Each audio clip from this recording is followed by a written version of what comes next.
Hello, everyone. We're going live with an awesome topic, awesome speakers today.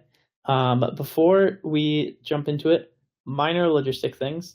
This is being recorded, so it will be available at the link after the fact, and then we'll also put it up on YouTube later in the week. If you guys have questions during the webinar, put them not in the normal chat box, but there's a little box for question and answers. It's on the side. It's got the one with the question mark in it. If you put them there and then upload the ones that you like best, and we'll basically answer those. In terms of schedule, what we'll do is we'll do quick and little intros after this. Then we'll jump right into it with James taking it over for a presentation, then Lance, and then back to James, and then open it up for audience QA. So that's when we'll get to all the question and answer stuff in the box. That's pretty much it for logistics. Pretty simple, pretty straightforward. Maybe we can do quick intros. My name's Harrison. Work at LangChain, so trying to make it as easy as possible to build LLM applications. Lance, do you want to do a quick intro? I'm Lance. I'm also on the LangChain team and have been doing most recently a bit of work with Llama. So looking forward to discussing more today. And Yeah, James. and I'm James. I'm at Pinecone, so we do we're a vector database, and recently been playing around with Llama-2 as well. So pretty excited to share what we've been working on. Awesome. All right, James, you want to take it away? Okay, 1 second.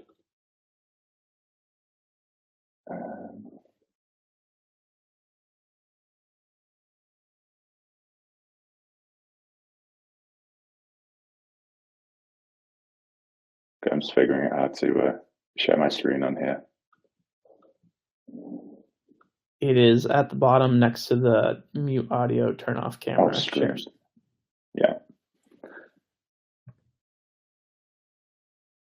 Okay, so it should be this. Can you see that okay?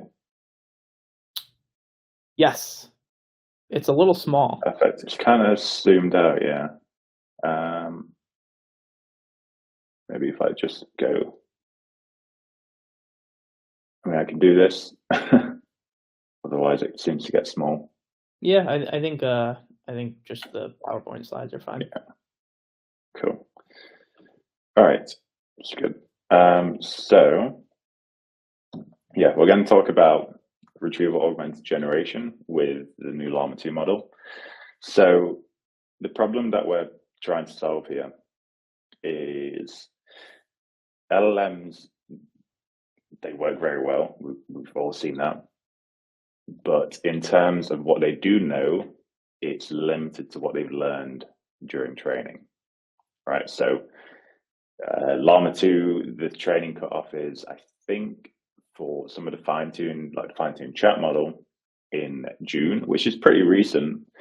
But that means if you're asking questions about, for example, LangChain, which is a very fast-moving, changing library, there's a good chance that the information that the LLM knows is going to be very outdated, which is kind of, a bit of a problem when you're working or wanting up-to-date information.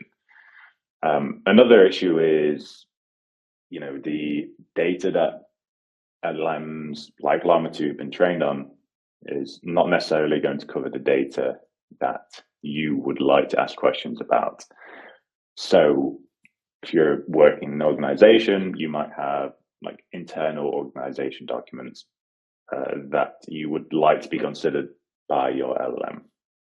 Standard LLM is, it's not going to work, unfortunately. So this is an example this was the first version of GPT-4. And I asked it, how do I use LangChain?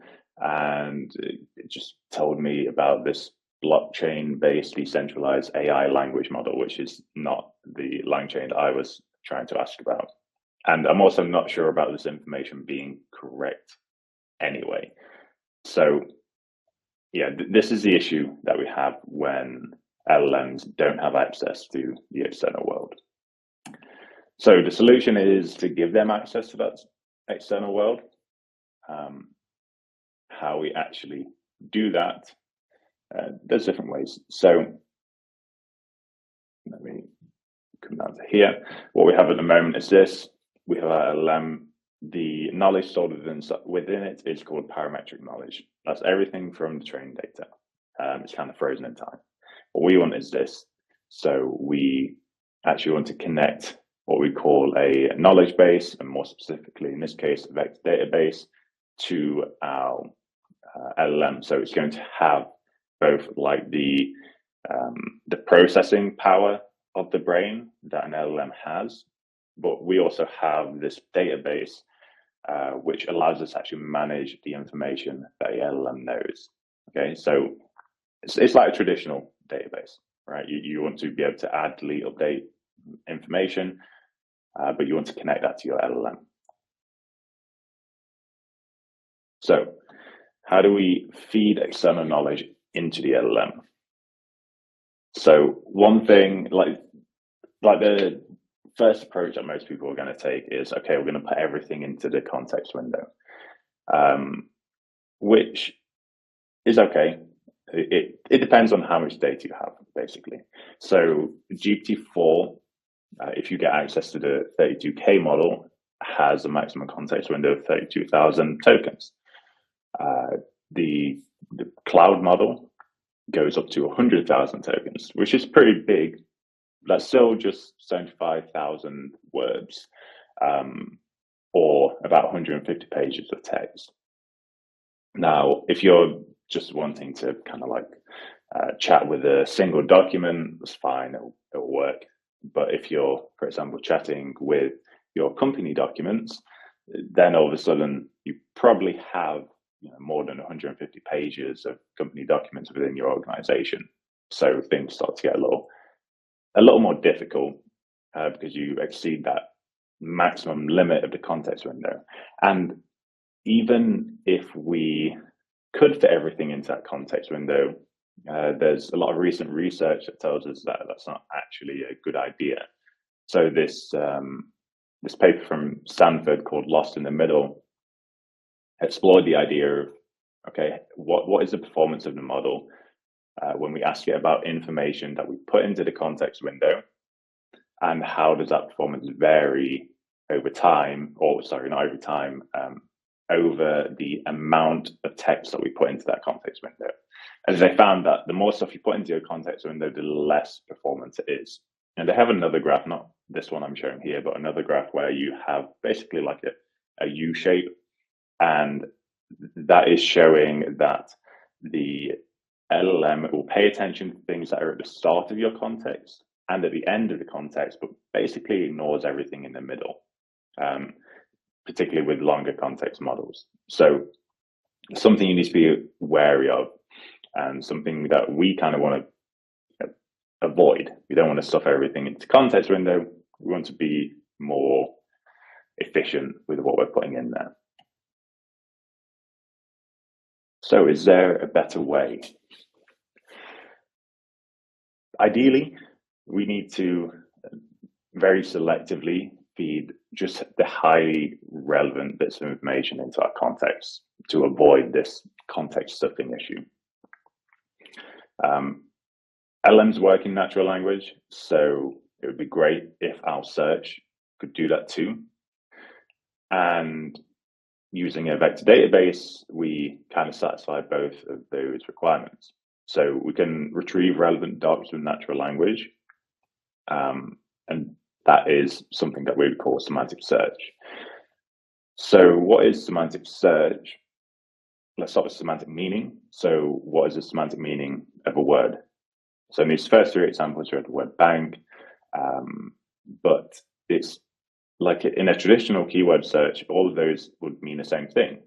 When you consider semantics, they do not consider the same, mean the same thing, because they have a different context. They're being used in a different way. The actual meaning of those words is different, and we as humans, we understand that. And then the bottom two sentences, they don't share any keywords, but in meaning, they are basically the same thing. So what we want to do with semantic meaning is we want to put things that in a human way have a similar meaning in a similar space, and things that in a human way have a different meaning in a different space. So that's where semantic search comes in. Semantic search works using language models, but not generative language models. So rather than generating text, these language models actually generate embeddings. So you can think of them as essentially translating from human readable text, like this query, where is Normandy, into machine readable vectors. Okay. And within that space, relevant chunks of text will be translated into very closely related vectors within that vector space. And that's how a vector database essentially works. So you have all of these vectors within your vector space. We store them, you can manage them. And what a database like Pinecone will do is allow you to enter a new query vector, which is going to be your query translated into a vector, and very quickly search that space. So you can do that over like billions of items, right? So we don't have the issue with only being able to put in like 150 pages of text. James, I got a quick question for you, and this is jumping a little bit ahead, but one of the things we're talking about, or we will be talking about, is like using kind of like Llama-2, and like one of the benefits of that is like OpenAI is basically it's an open source model. You can run it locally. There's none of kind of like the privacy concern stuff like that, and so like just as we use that for text generation, there's open source embedding models as well. And so have you noticed, like, do you have any tips and tricks on, like, is there any difference between using kind of like open source embeddings with Pinecone or OpenAI embeddings, both in terms of like, I don't know, I know they're different sizes, right? So they have different sizes. I know you guys have some like different search methods. Do some work better for OpenAI and others for other ones? Are OpenAIs the best out there? Like, how should people be thinking about a lot of these like open source embedding models? Yeah, so I'd say OpenAI embeddings are probably one of the more performant ones out there, but a lot of cases you don't actually need all of that performance. So in fact, later on in the demo, the embedding model that we use is an open source model, and it's actually a very small model. Like you can run it on CPU and it'll be fine. So yeah, it varies between the two, but with that tiny model, we actually get performance that's good enough for our use case. So you don't always need something like OpenAI's ARDA002, which is a very good embedding model, but not 100% needed. The other thing that you can also consider with this is OpenAI's embedding model is like 1,500 dimensions. This other one that we're going to demo is only like 380.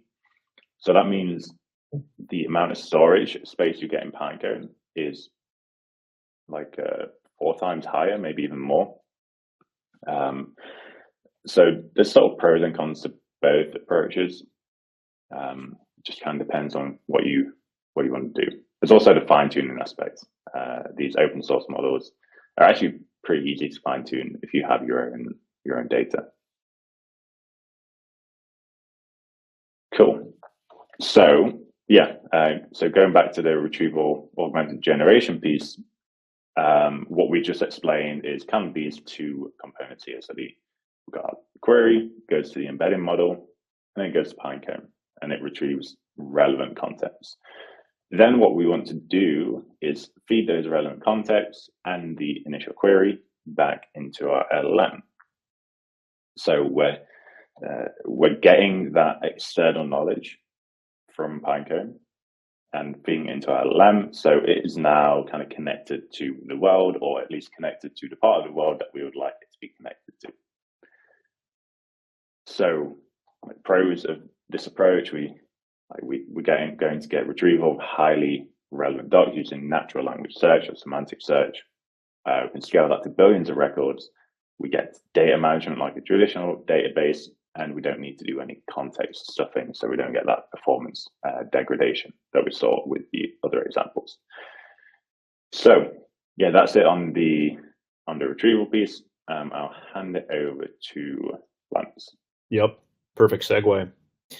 And building on all that, LangChain is an application development framework that makes it very easy to build kind of retrieval augmented generation applications and pipelines.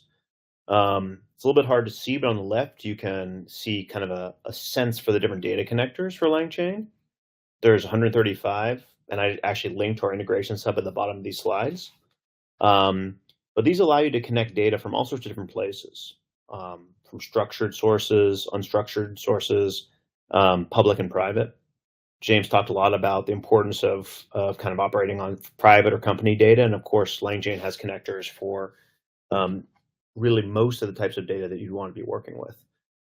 The second thing LangChain provides is different embedding models. And so James talked about, for example, OpenAI embeddings being over 1,000 dimension versus some open source models. I mentioned Nomic here. They have GPT-4All embeddings that came out pretty recently, Hugging Face and other models. And so we have over 20 integrations with different embedding models. Of course, we have integrations with many vector stores, Pinecone being one of the primary integrations that we have.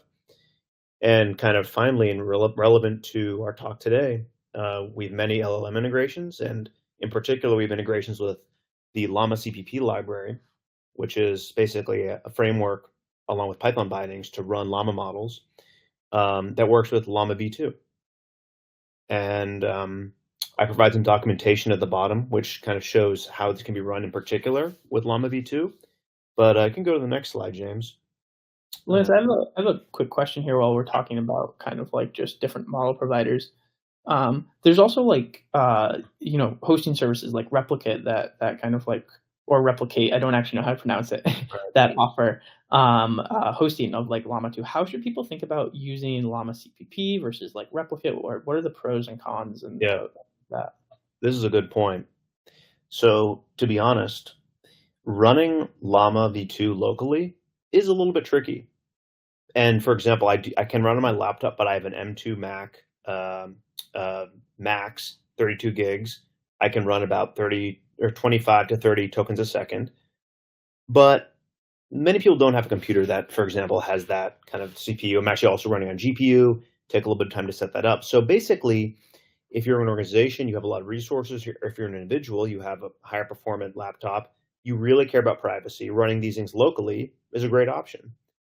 But alternatively, if you don't have those resources, or you want something that's faster, using an endpoint like Replicate is very easy. And we also have integration there.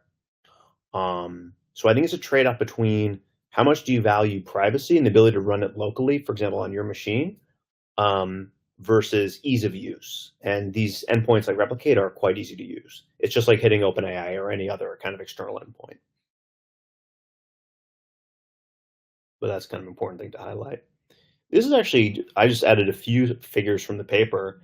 Maybe the high level takeaway is that Llama v2 is about as good as GPT 3.5 or ChatGPT for language and math, but it does lack quite a bit on coding. And this is something they highlight in the paper. So that's kind of a way to think about it. It's kind of like roughly as good as ChatGPT, except if you want to do coding tasks, then it's quite a drawback. Relative to other open source models, it's quite strong.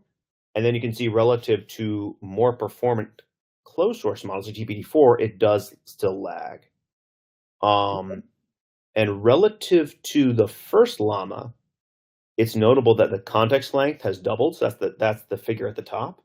Context length went from around 2K to now 4K tokens, and is trained on around 2x more data. So that kind of gives you the landscape for the Llama model itself. One interesting thing here, I actually hadn't seen this figure before, but when OpenAI had their their code model, whatever it was called, Code DaVinci or Code whatever, I think a lot of people were like using that over Text DaVinci for some of the more like agent-like and like reasoning things, because there's a lot of like code has a lot of like nice properties where there's pattern recognition and structure and stuff like that. And so, I mean, this is again jumping ahead a little bit, but I think I've at least tried out Llama 2 for agents, and hasn't been amazing. And so I wonder if that gap actually partially explains some of that. Like even though it's good at like writing, and you think like agents are about writing things, like a big part of it is pattern recognition and kind of like things related to code. And so maybe that's actually a good yeah, maybe like the coding challenges are good ones to look at for like some indication of how good they'll be at like reasoning tasks or something like that. Yeah, that's an interesting point. And actually, James, I think you played a little bit as well with Llama 2 and agents. Maybe we could speak about that later. Mm. But that actually may be a reasonable hypothesis as to why it may lag a bit with agents. You can see its coding capacity is quite a bit worse even than GPT 3.5. Um, and of course, GPT-4 kind of is state of the art across the board, which is kind of expected. But it's also notable, one other thing I'll flag here is that the context length is reasonably good. Now, of course, it lags what you see with larger open source models, but 4K tokens, time, what is it, 4.5 characters per token, that you're able to fit quite a bit of context in there for retrieval augmented generation, assuming, say, a chunk size of 1,500 characters, that's quite a few chunks. So it is pretty reasonable for retrieval augmented generation in that respect. And considering it has the language capacities of GPT 3.5, there's a reasonable hypothesis that it is a quite promising model for retrieval augmented generation. And maybe, James, you can go to the next slide. You might actually have to play this video. Yeah, this is more of just like a fun one, but this is running locally on my laptop, on my Mac M2.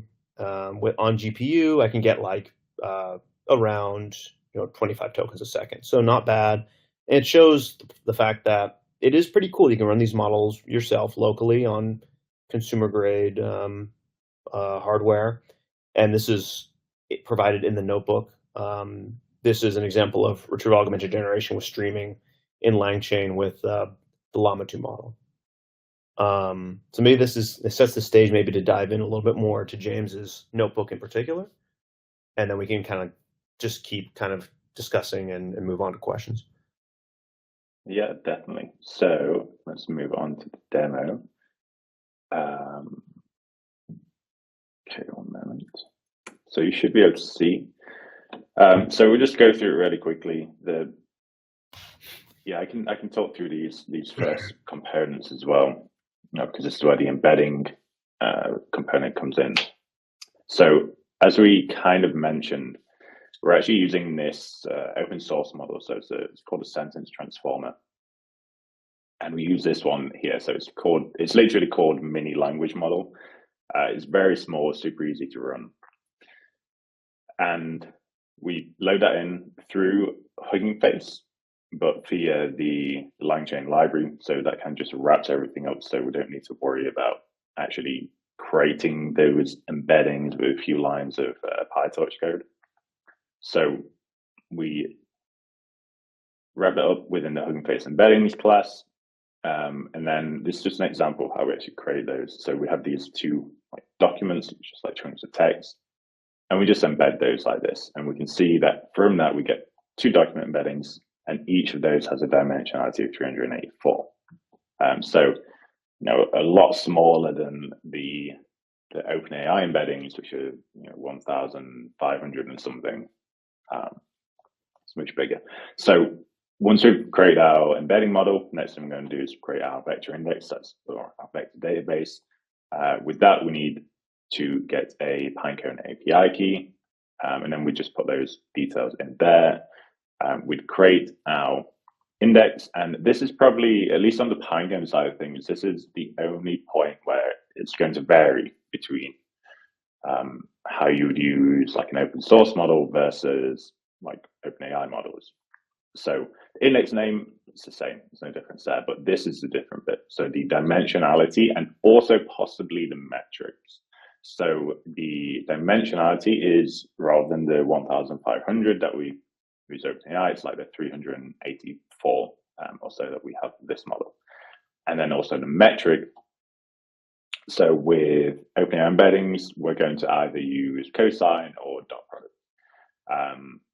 With this model, we have to use cosine. We can't use dot product, as if I'm correct. And there are also some models out there that you would have to use Euclidean.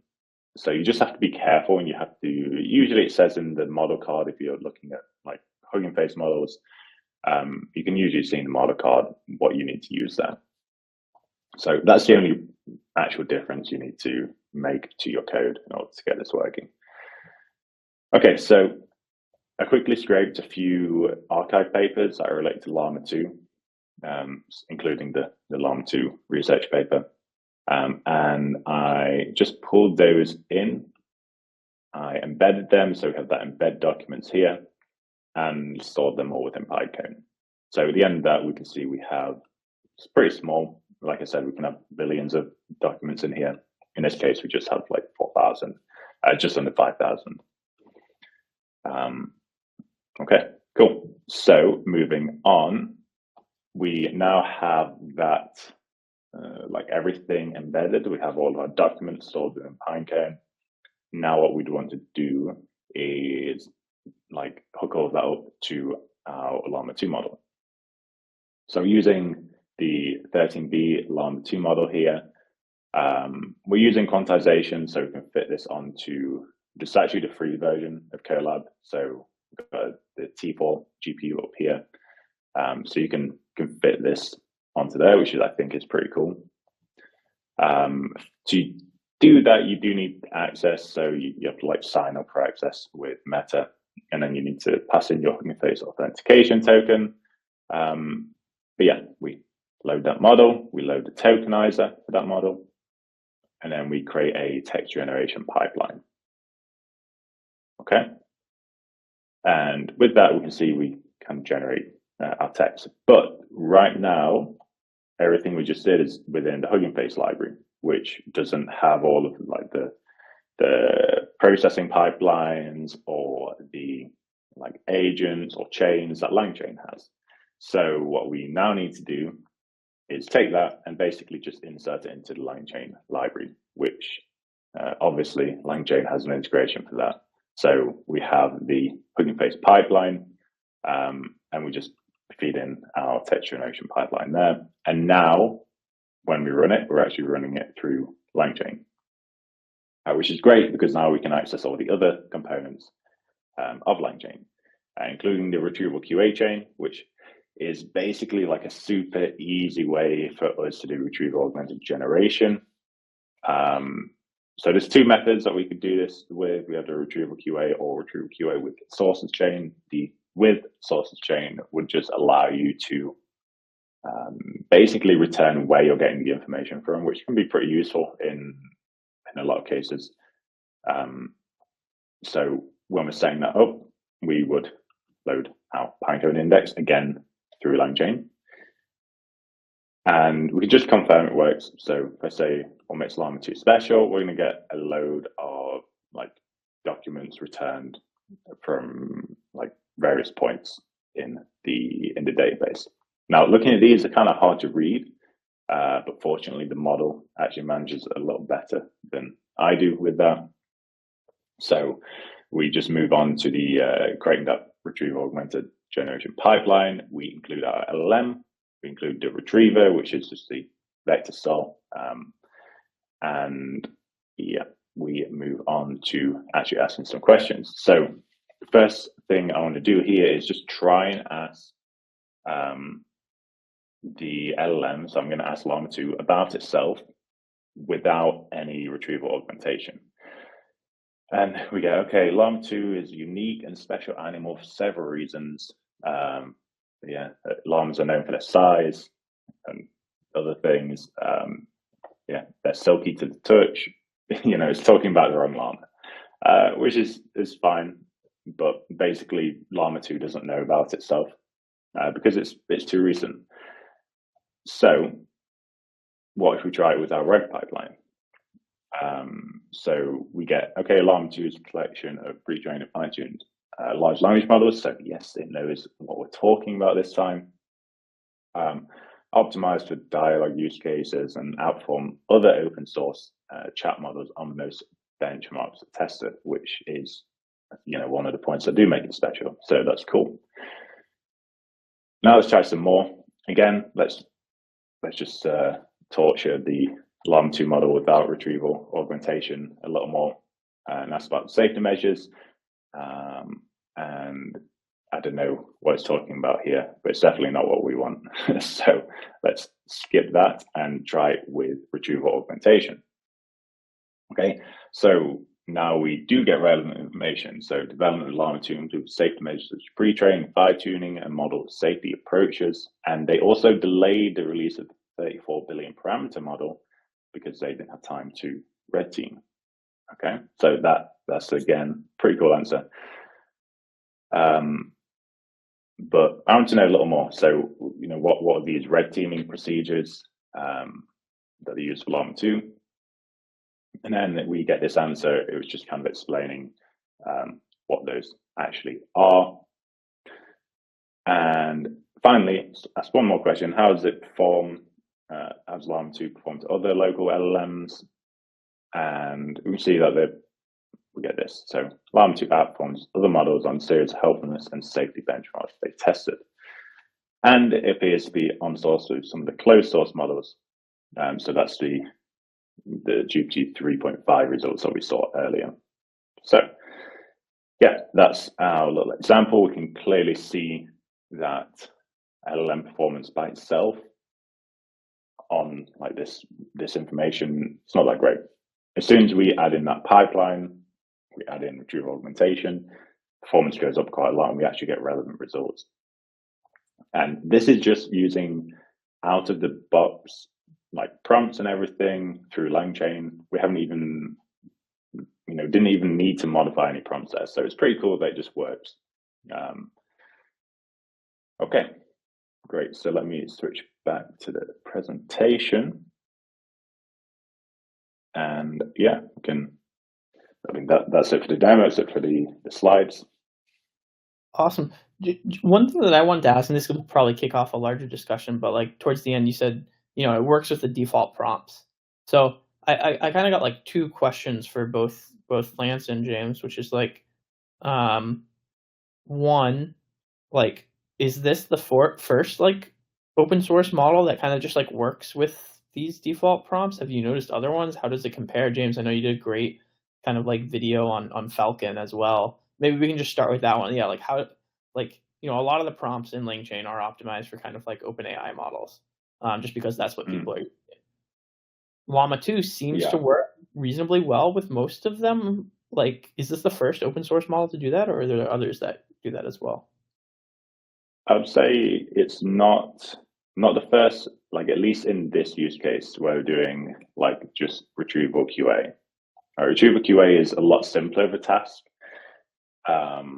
than, say, for example, using agents.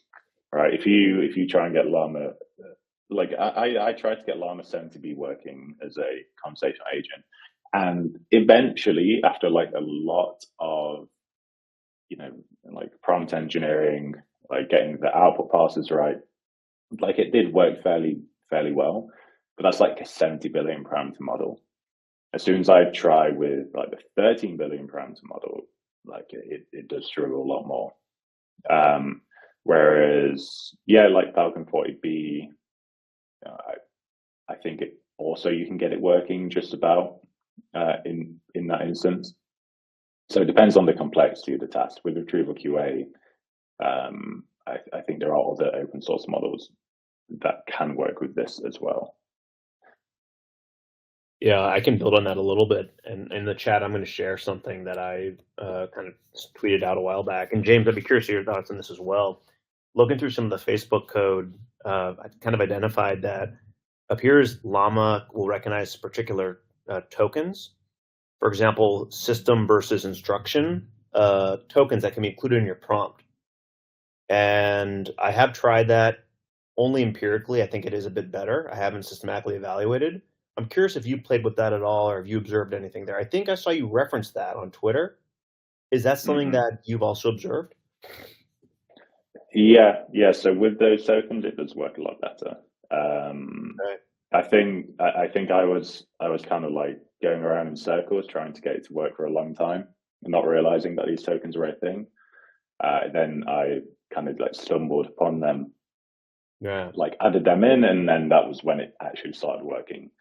And one other thing that was kind of interesting, and I'm not sure if this is entirely the correct way of using them or not.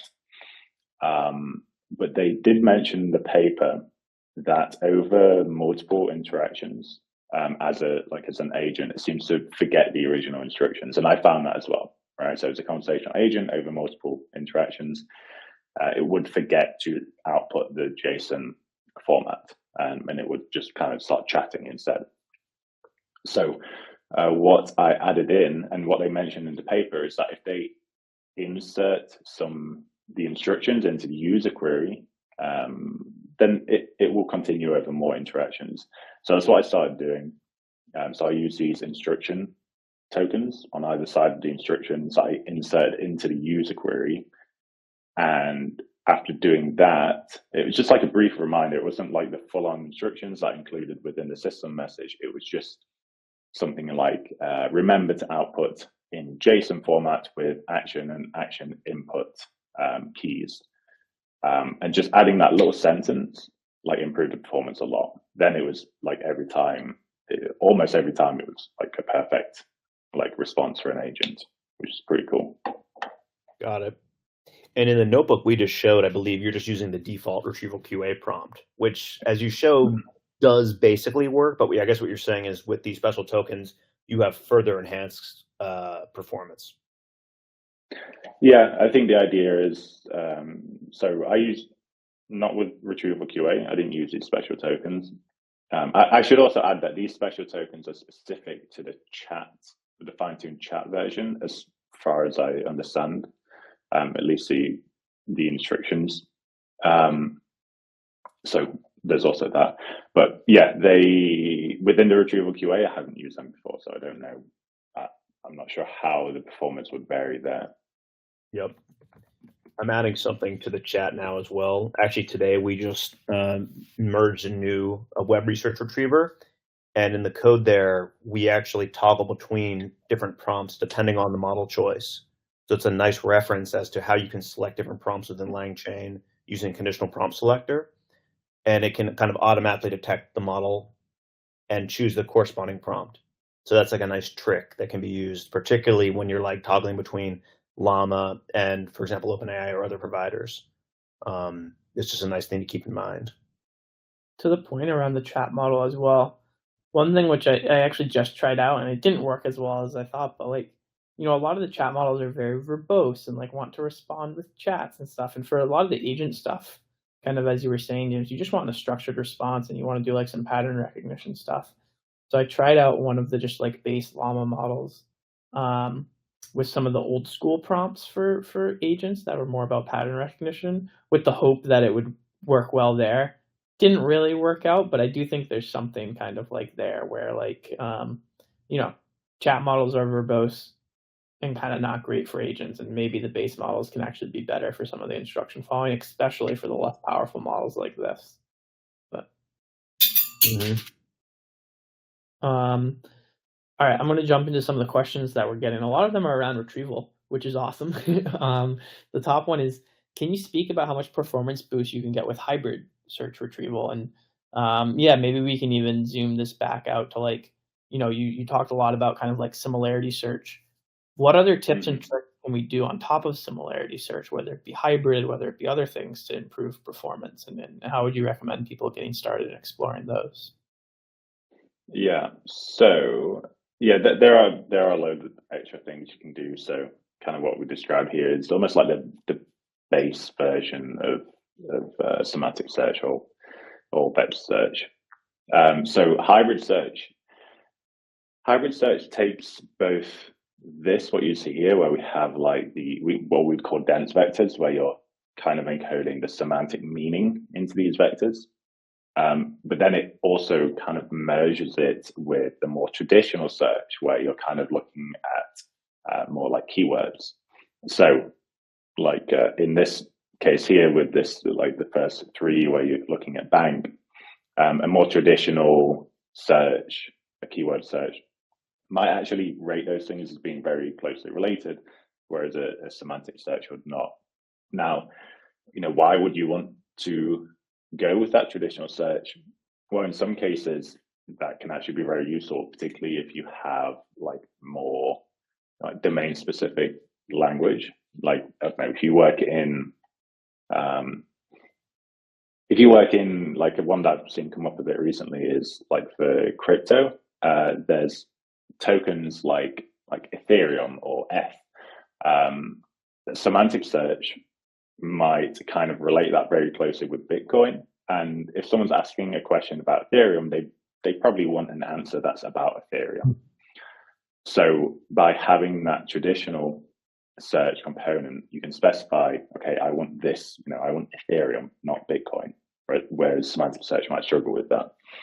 But at the same time, you probably kind of want not just traditional, but almost like a mix of both.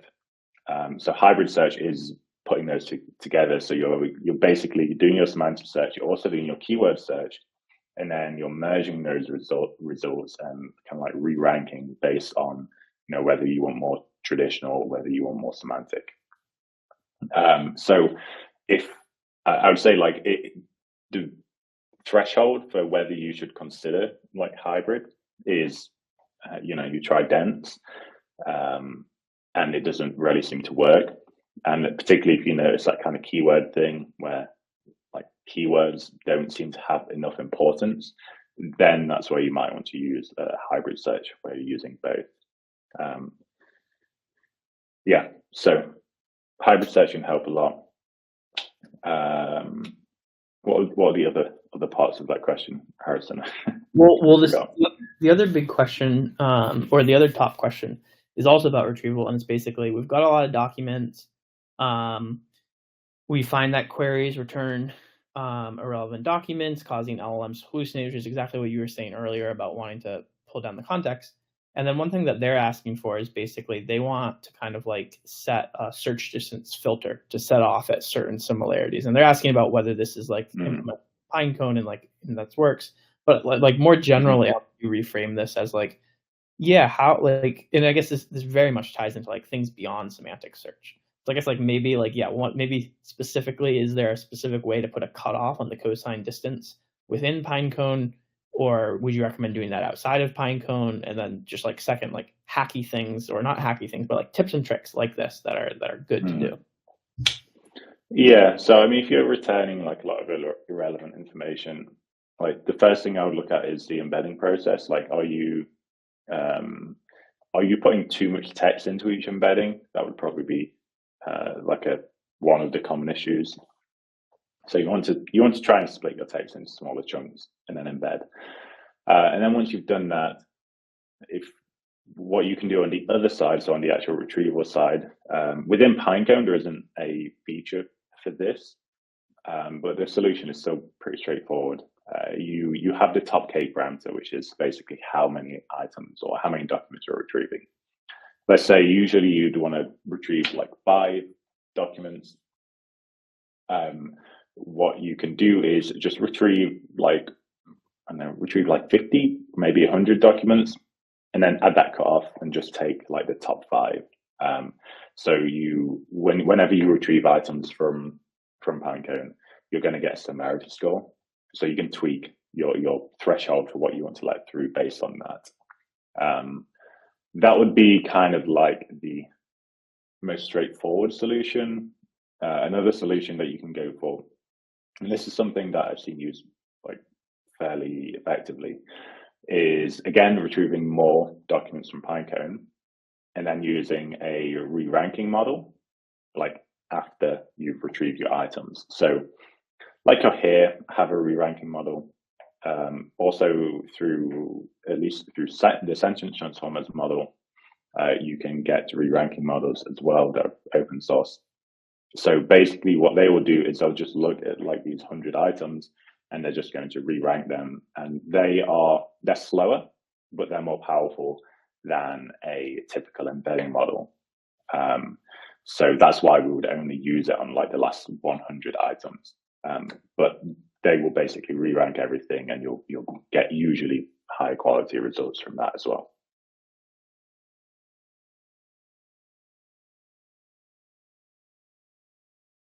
Awesome. And Lance, you've done a lot of stuff with retrieval. Do you have any kind of like favorite kind of like retrieval tips and tricks? I've got one in mind, but I'll let you go first, and then I'll add my favorite. Yeah, we've actually I'll share some tweets in the chat. We've had a few different recent retrievers. So let's see. I think. Well, actually, maybe you go first. I'm gonna pull something up so I can share. All right, my favorite one is one of the ones that we call kind of like self-query, and so it builds on top of the vector store. And basically, a lot of vector stores, including Pinecone, I think we actually did first for Pinecone, support like metadata filtering. And so when you get like a query or a question, some of the query might not actually be about the semantic meaning of it, but about like particular filters that you might want to apply. So for example, like what's a movie about aliens in the year 1980 or something like that. So like the year 1980, it's not a semantic thing you want to search on. It's like the literal year that you want to filter on. And so if you have year as kind of like a metadata attribute, you can kind of like split that out. And so we kind of like use a language model to split out kind of like that filter from, and then pass the semantic bit and create a vector and do kind of like the vector search that way, but then also pass in a filter that we extract. And I think this is this is one of my more I like this method a lot. I think it's pretty good. That's my probably like favorite hack on top of just straight vector search. Yeah. I just added something to the chat. So one other thing, we didn't talk about this too much, but basically persisting metadata with every chunk is a very nice trick, because metadata gives you kind of a handle when you're doing the retrieval to filter for things. And so we have a number of different ways to persist metadata associated with, like, for if you're working with documents, where did each chunk of the document actually come from? Like the introduction or what section of the document. Likewise, we have the same thing for code. We have something for markdown files. And this ability to persist metadata in the retrieval stage is quite nice, and actually plays very well into self-query retriever, because then, in fact, I'll share some documentation. But basically, when you have these metadata tags that came from splitting, you can use them with a self-query retriever very nicely. I'll share some documentation there as well. So that is one trick that I really like, and that's been very popular in the community. Awesome. Here's some really good documentation as well about how that plays in with subquery retriever. And of course, Pinecone has very nice support for metadata filtering. So it's it really works well. All right, maybe the last question to end on, kind of like combining retrieval and the open source nature, is basically around like fine tuning embedding models. Like, have you guys played around with this? Have you seen people who are doing that? Do you have any tips and tricks for people looking to do that? I actually haven't done that at all, so I'm just looking to learn from you guys at this point. Yeah. So fine tuning embedding models is actually not that difficult and doesn't require that much compute compared to fine tuning a lot of other models. So and this is like kind of going back a little bit now. Like when I was actually fine tuning these models, I haven't since the whole OpenAI thing. But like before that time, I worked a lot on just like fine tuning sentence transform models, and there's a lot of different methods depending on your data set that you can use. There's even methods where you don't need to label your data. Generally speaking, though, you should label your data. Basically, what you want to do is you want to get pairs of sentences or paragraphs that are similar or dissimilar, and you're just going to feed that into the model and tell it which ones are similar, which ones are not similar. And you can usually get pretty good results if you the sort of rule of thumb. Again, back then things may have changed a bit now. The rule of thumb back then was like, if you have 10,000 of these pairs, you can you don't need any more than that, and a lot of the time you can actually train a model with much less than 10,000 pairs. Like 5,000 was something that I did fairly often. And training times, it'd be like on a like consumer grade GPU, you could do it in a couple of hours. Nice. One thing I'll throw, I just added something to the chat. Glean's actually a company that's been pretty interesting in kind of enterprise retrieval. They talk a lot about fine-tuning and embedding models on your data has kind of a significant impact on quality. And that's kind of interesting to recognize. So I think it's a great area to think about. All right. Well, I want to thank you guys for helping give this webinar. I think I think retrieval is always one of the most interesting things to talk about, and Llama-2 kind of took the world by storm last week. So glad we were able to combine the two into one awesome webinar. And I want to thank everyone for tuning in. This will be available on YouTube, and looking forward to the next one. Thank you guys. Cool. Thanks, guys. Thanks a lot. Bye. Bye.